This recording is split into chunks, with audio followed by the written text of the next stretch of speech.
I was forced to be exposed for 2 weeks as punishment. In high school, I dated a guy that my family didn't approve of. My parents would demand that I break up with him, and I would always tell them to F off. After a week of constant arguing, my dad finally said that he would take action. I didn't know what he meant at the time, but the next day he had my brothers help him gather my clothes in garbage bags.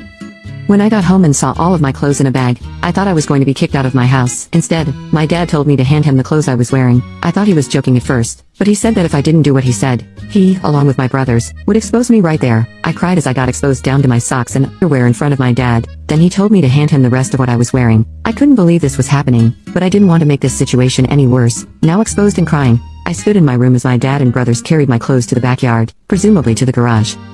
Then I was called downstairs to dinner. I expected some sympathy from my mom and grandma, but I could tell by the way they looked at me as I entered the dining room that I wouldn't receive any. They said that I was bringing shame to the family, and that I wouldn't receive my clothes back.